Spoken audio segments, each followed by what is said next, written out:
Good evening, my name is Ryan Vandekamp Buchanan, and I'm a true explorer at heart. I've traveled over 40 countries and all 7 continents in my life, seeking and striving to discover motivating and inspiring stories to share with the world. And boy, do I have one to share with all of you that truly hasn't been told. My true passions in life are music, sports, and film. And when I was young, my mom used to frantically drive me around the freeways of Southern California in a 1980 Honda Accord, playing Frank Sinatra and Michael Jackson and Lionel Richie and Harry Belafonte. You remember Christopher Cross, sailing, take me away where I heard I could be. A little over a year and a half ago, I made a major transformation and uprooted myself for the first time in my life from Southern California here in Austin, Texas. I have a good friend of mine who plays 4th chair French horn in the Austin Symphony. She told me one day that Christopher Cross is coming here to the Long Center to play with her and her colleagues. She caught me some tickets, and right before the show I was out here looking at the Austin skyline on this beautiful veranda where they have an Austin Music Memorial that celebrates local legends. And this is where I discovered the life of B.L. Joyce. Let's go find Mr. Joyce's memorial plaque.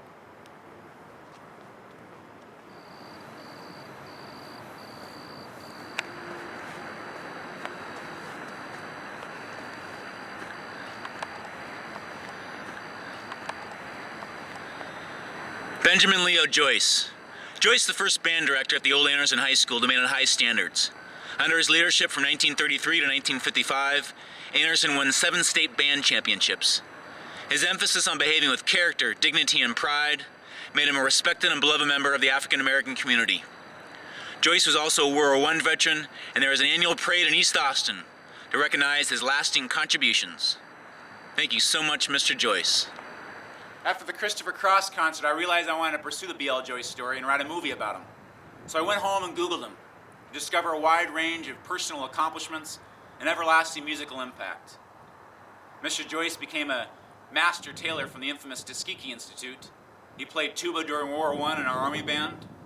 21 of his students became band directors after him.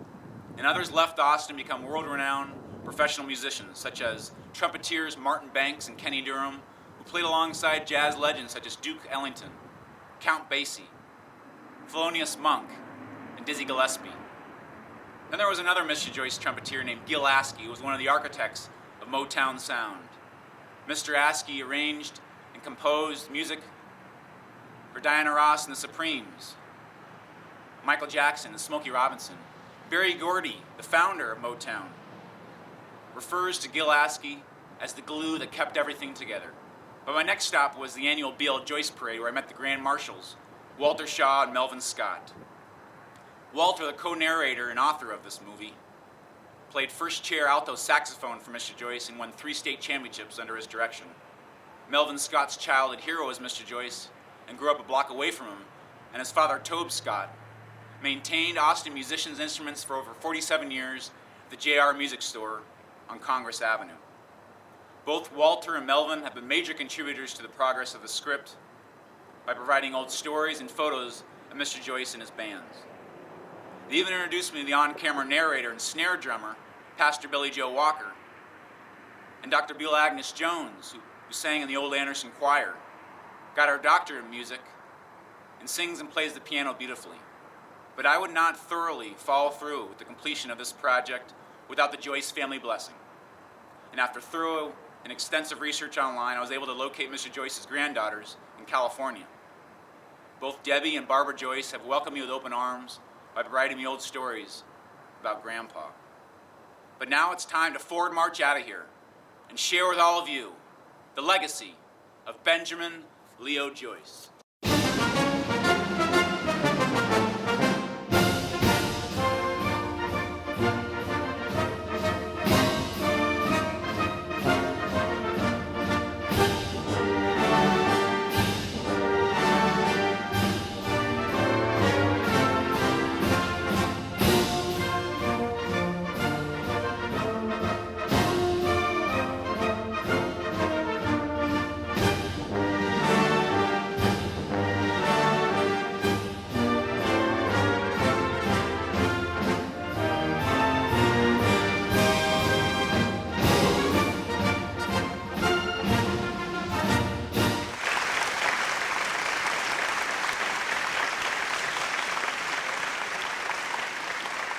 D.L. George was one of the greatest men in my life.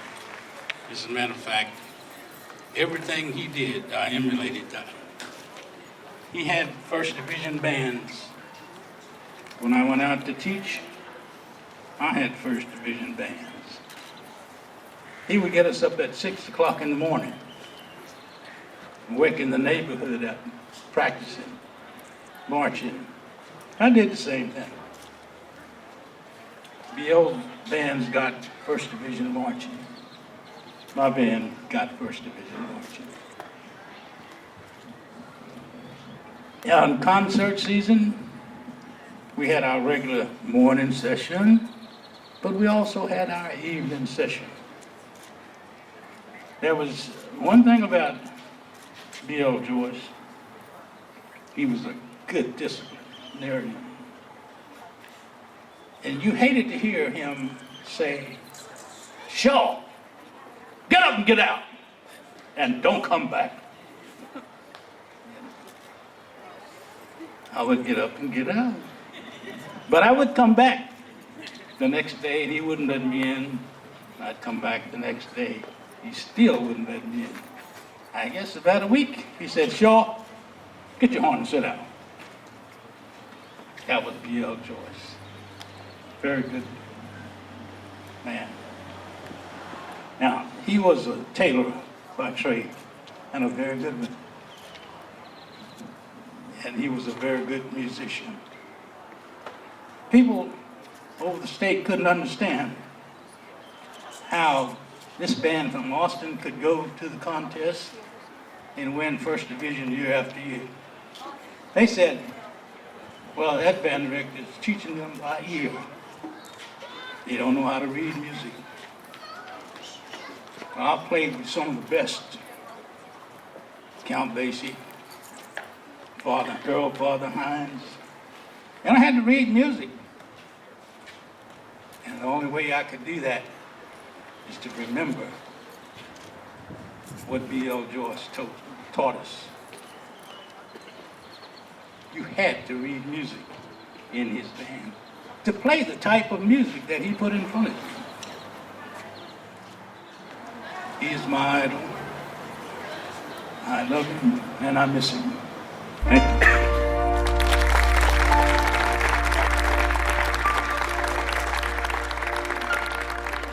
Here we are at the home of Mr. B.L. Joyce. It's 1706 East 14th Street in East Austin, Texas.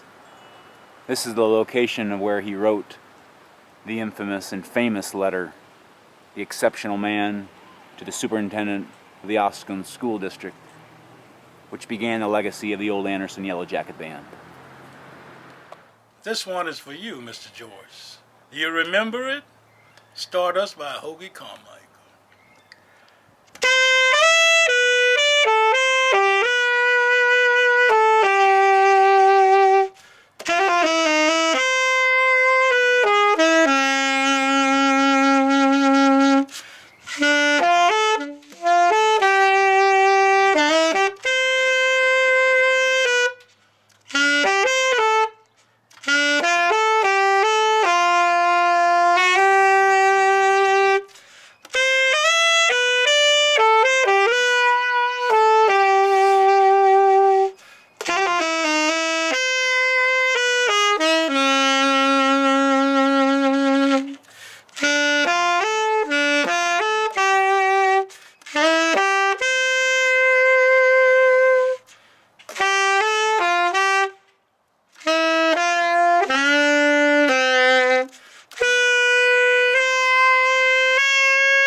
As a student in Mr. Joyce's band, I had the experience of marching in a block band formation.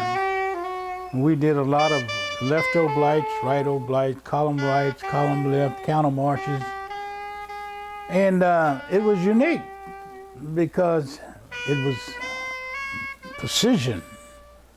When we passed in front of a judge on the marching field, he could never find anything but a straight line right down the middle of the band.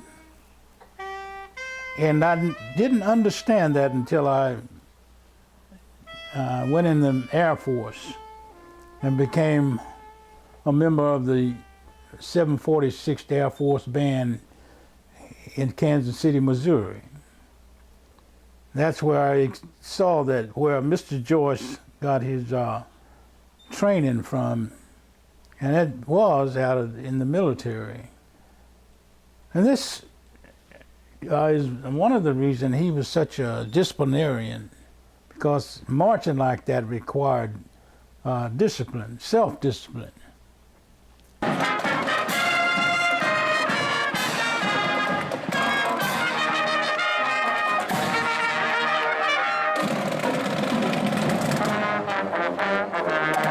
Welcome to East Austin, Texas. We're here at Rosewood Park where Mr. Joyce created the infamous Summer Friday Night Concert Series with his band. And actually on these steps here at Rosewood Park were some of the earliest photos of Mr. Joyce and the Old Anderson Yellow Jacket Band were taken. Let's head over to the Church of the New Testament where Billy Joe Walker, our on-camera narrator, will perform on his drums and share his story.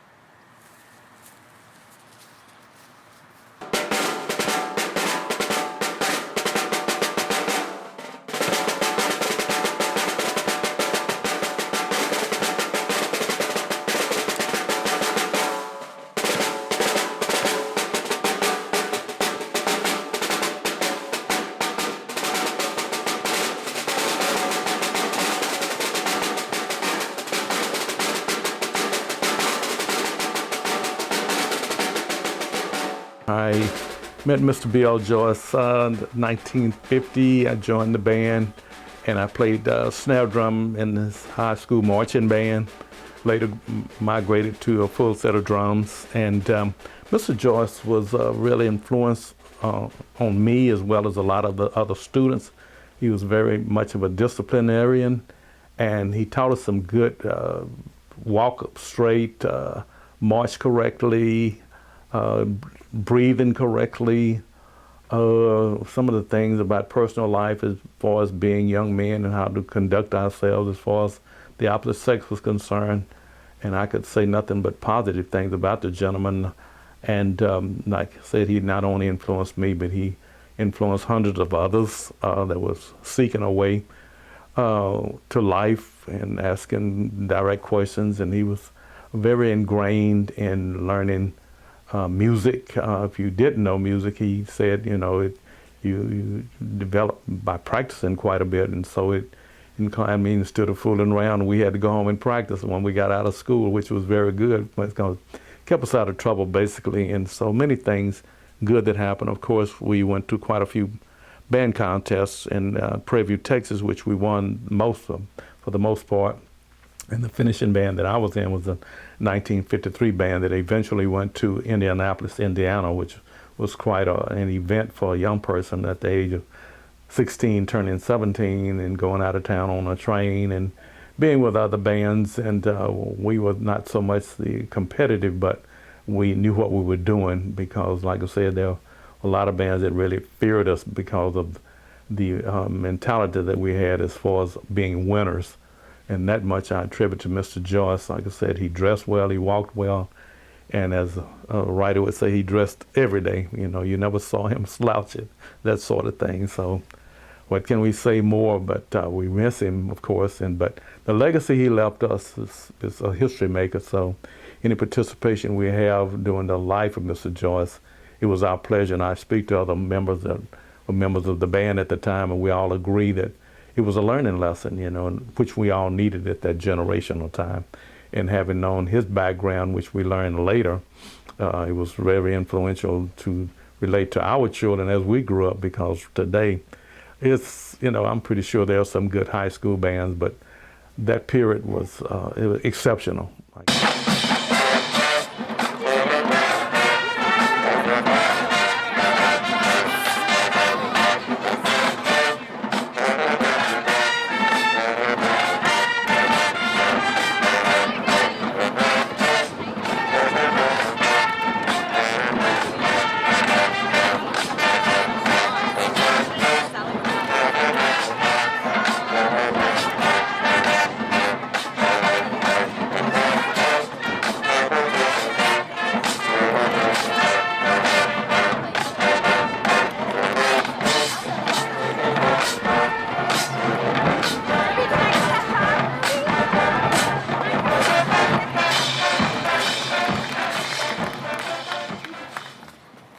No, I could still climb like this.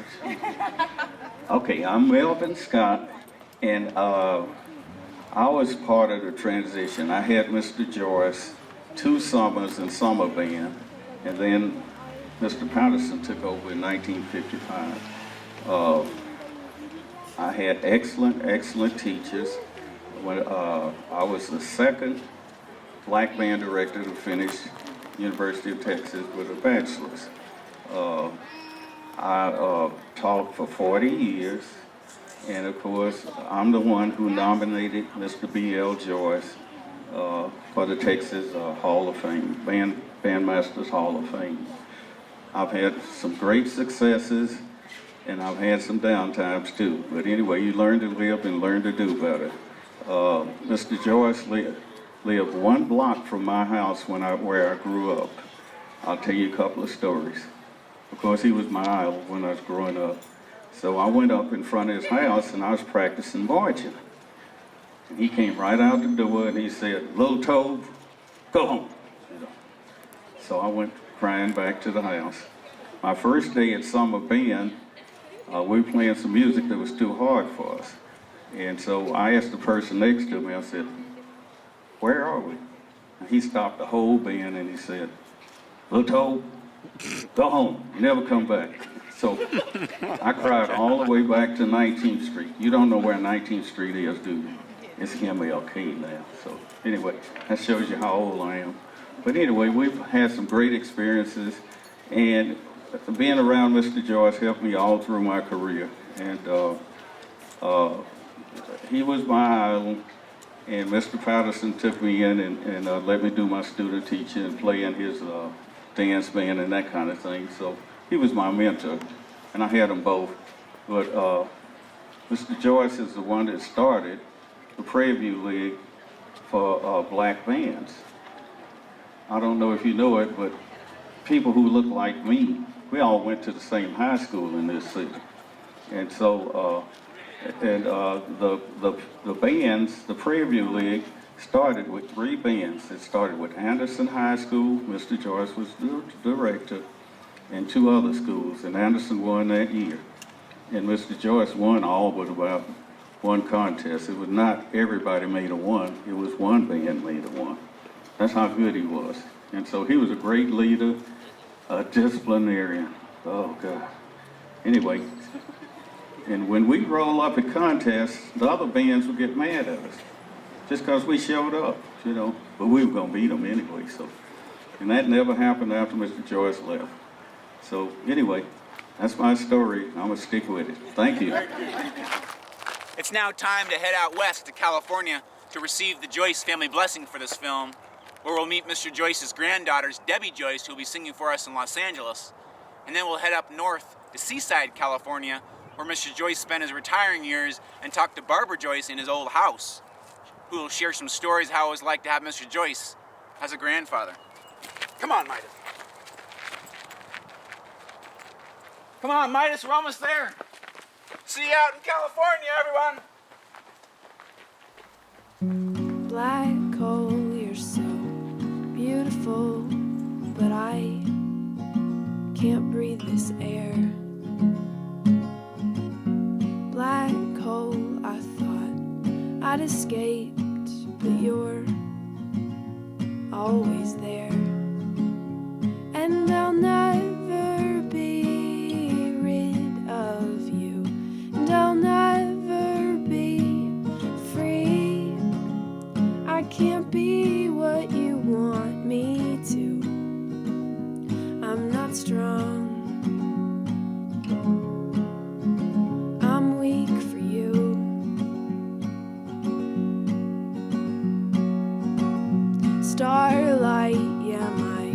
star bright.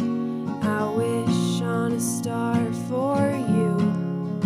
But on November 11th at 11:11, I crossed my fingers and hoped that you'd let me go.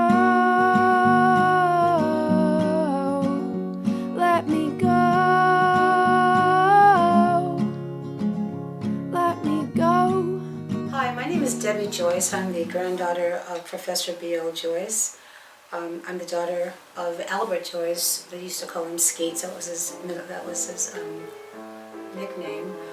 I was born in Providence, Rhode Island, and our family came out to Austin, Texas when I was very young, and we visited my grandfather for the very first time, and we went on to Monterey, California, where I grew up. I learned music from my grandfather, and he's taught me so many things, basically about being an exception to the rule. I'll be seeing you in all the old familiar places that this heart of mine embraces all day through.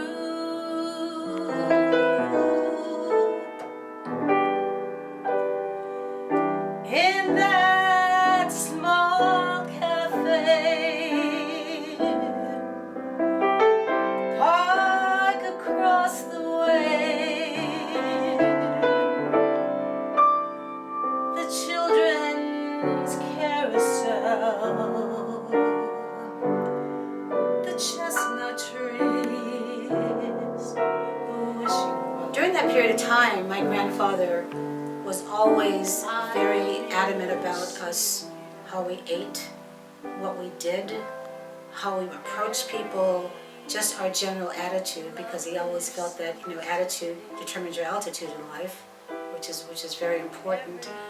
My grandfather was trying to teach me how to read music. I say trying because I was very adamant about learning to read music, but I wasn't as diligent as he wanted me to be. I was in high school at the time. He used to come out every summer. We met at my Aunt Gladys's house, and we went over a lot of things with regards to timing, what the notes meant. I attended classes for about 3 weeks, and then I messed up. And he was not very mad, but he just said, Debbie, it's about your priorities. What I've learned about him, from him, was that it's about being that exceptional person, about being a competitor and not taking anything for granted. Music is my life. That's what my whole family was in general. My father, Albert Joyce Skeets, was an amazing singer. He taught me a lot about timing and phrasing. He, as well as my aunts, played instruments. They all sang. My sisters and brothers, we all sang, and we all are involved in music. My grandfather basically taught me about diligence, about being exceptional, about being a competitor. And there were no excuses. So at this point in my life, I'm a jazz singer in the Los Angeles area, which is what I do all the time. And I'm enjoying this phase of my life because it's who I am. It's what I was supposed to do.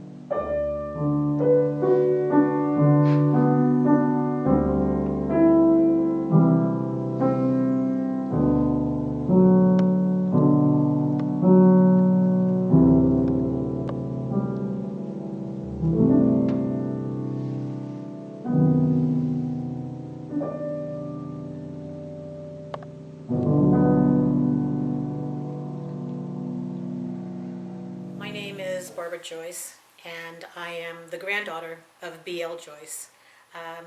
My father is Albert Joyce. His nickname was Skeets. And we moved here to California, to Seaside, California, from Providence, Rhode Island. That's where my father met my mother. We came here because, first and foremost, that's where my father's family had moved. His sister, Gladys Joyce McKinney, his brother, Richard Joyce, they had moved here to the Monterey Peninsula. And my father was really excited about the opportunity of possibly joining the Monterey Jazz Festival. So we came here to California when I was 2. It was 1957. And that is where I first met my grandfather. So this home here that my fiance and I live at is on Gladys Uncles's original home.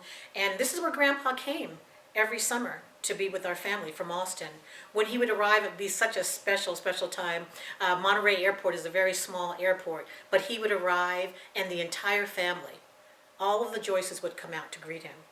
And when he left, we all saw him off. And when I could still see him now with his white handkerchief in the windows, because the windows of the airplanes at that time were much smaller. And he would just wave a white handkerchief so that we would know where he was on the plane. It was a very, very special time. But here in this home, so many memories, so many good memories of being with my grandfather. During the summer when he would be here, I would come up and spend a lot of days with him. He did a lot of cooking. He always enjoyed cooking. And he would teach us, or teach me, the importance about eating healthy. These are some of the things that never leave you, you know. You taught as a child and you might stray from them, but you come back to them. Just eating healthy, eating vegetables. He never smoked, he never drank. Eating well, cooking well. But in addition to cooking, he loved to bake. And especially, he liked baking pound cakes. And that was so cool. I love baking pound cakes too, but they don't taste like my grandfather's. They were from scratch, and he would, mix it from scratch, by hand, and he would ask me, okay, now you try it. Now you try it. And he was doing it like this, really, really fast. And then he'd say, now you try it. And I would do this, and he would laugh. He would really get a big kick out of watching me try to stir that batter and bake it. And I would go down the street and play with my friends for a while, but I would remember to return when it was time for that cake to come out of the oven. And he would not let me touch that cake or cut the cake until it was the perfect time. The cake came out, it had to, cool, and then I could have a slice. And when he gave me a slice, to me it was a sliver, but because I wanted, of course, like at least a quarter of the cake. But he would give me a piece of the cake, and I would eat it, and I'd say, can I have just another piece of cake, Grandpa? And maybe he'd give me just another little slice. Again, never large enough for me. And then he would tell me that was enough. That was enough for right then. So my love of baking and cooking definitely came from my grandfather. Let's elaborate on some loves of Mr. B.L. Joyce. Describe his love of God and family. Okay, God was foremost. You placed God first in your life, and everything after that came together. He taught me about the power of praying, the power of praying for not only yourself and your family, but your community, the world. Used to always go to church with him. And we went to Hayes Chapel right down the road here in Seaside. And I eventually started singing in that choir. He was so proud. I can still see me marching in with the choir, and him being in the front and just sitting so proudly looking at me and nodding his head that I was in the choir. He was very proud of that. We're thinking that this project will be one, or maybe the only one, that will, as they say, tell the story. And I think anyone who is participating with this perhaps feels the same way. Mr. Joyce was outstanding, and there, of course, just like in any other profession, there may have been some slight misunderstandings about what this teacher does or what that teacher does. And it's been my understanding that after, I believe, the movement for desegregation began, it was not that Mr. Joyce did not have a degree. It's my understanding that TEA, Texas Education Agency, came in with a new ruling that if you, as you were teaching, you had to have a degree in that specified area.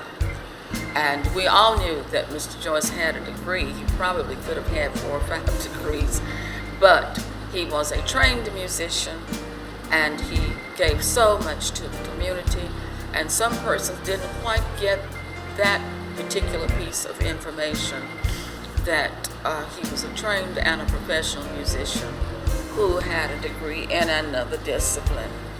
As we can see and hear and remember and recognize, music was his forte.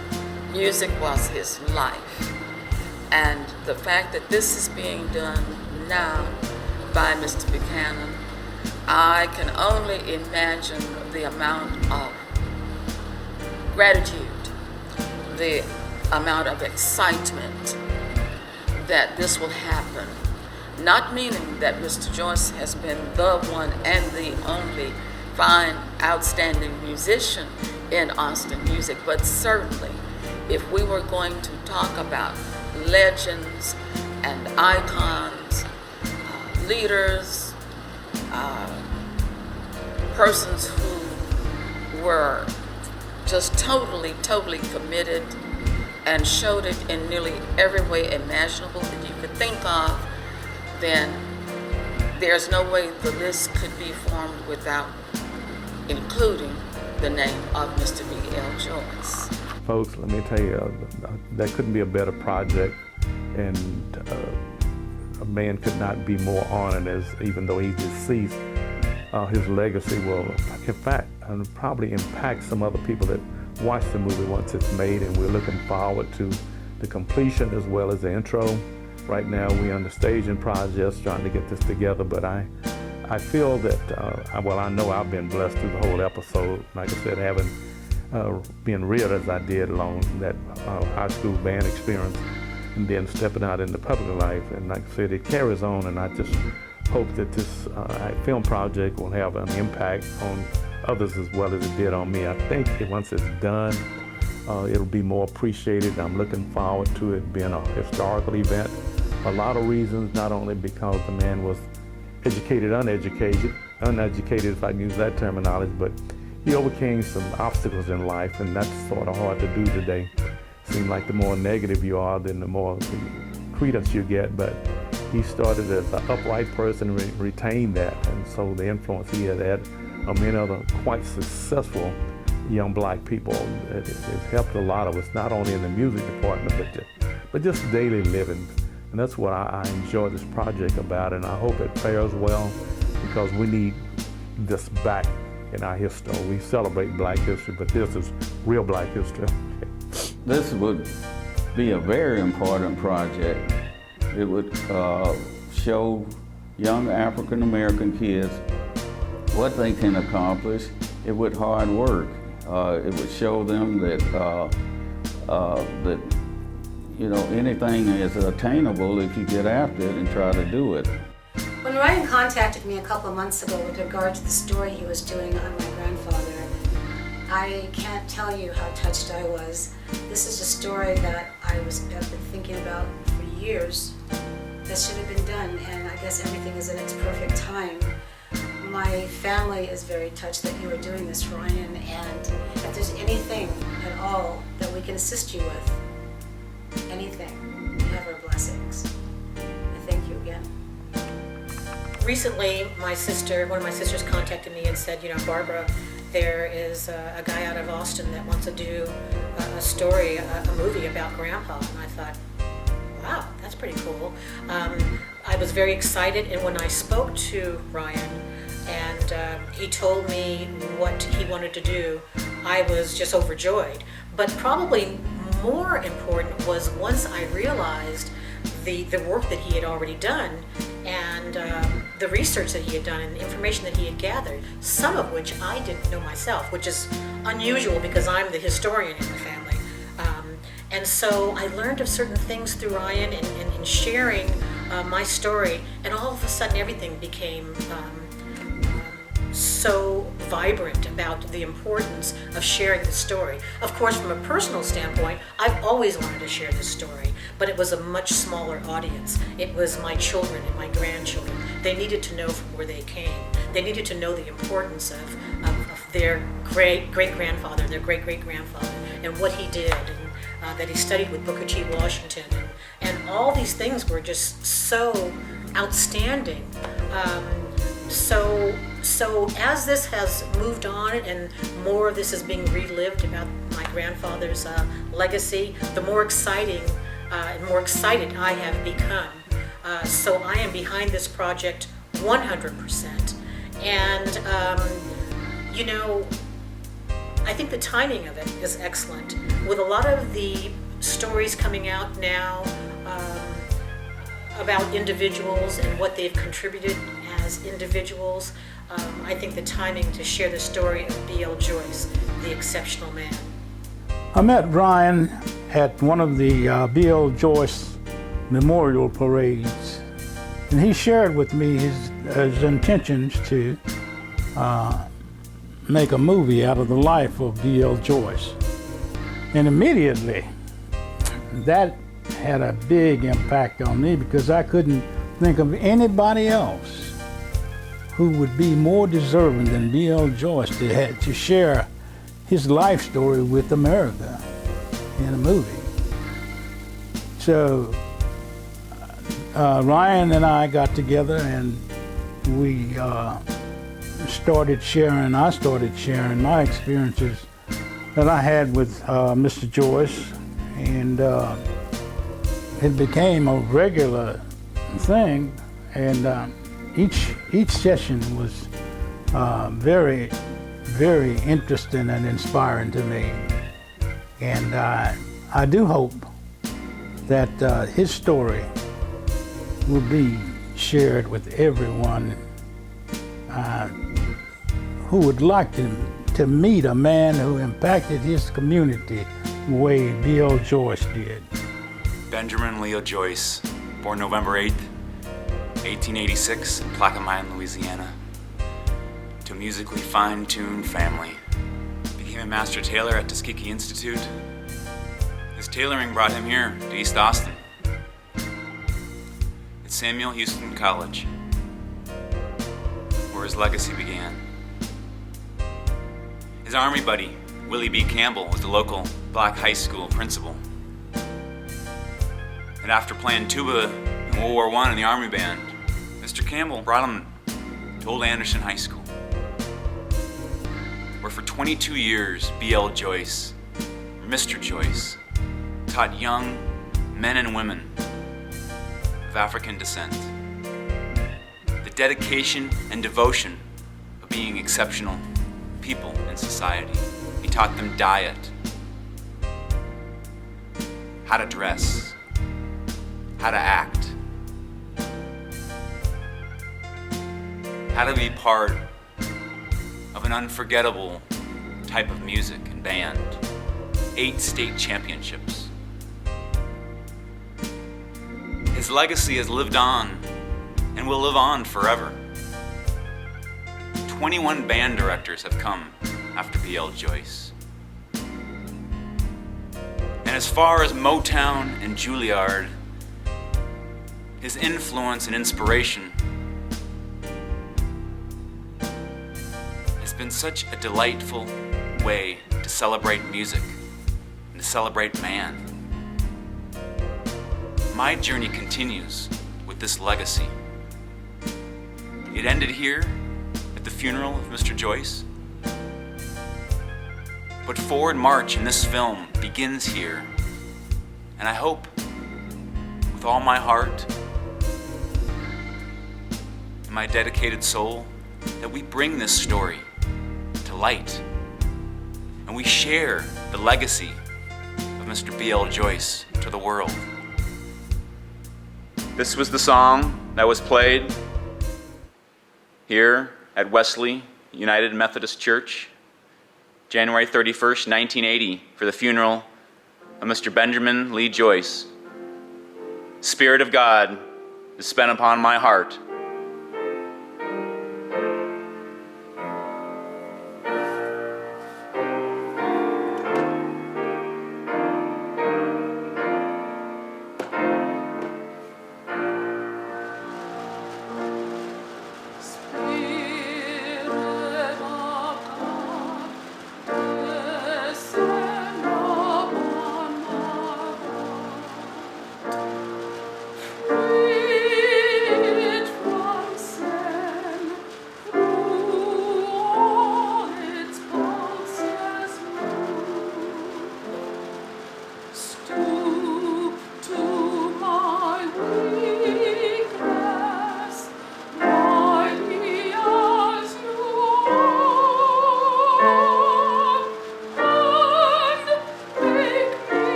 So let's go. Let's forward march, and let's make this happen. Creating a story that all can celebrate, understand, and be inspired by.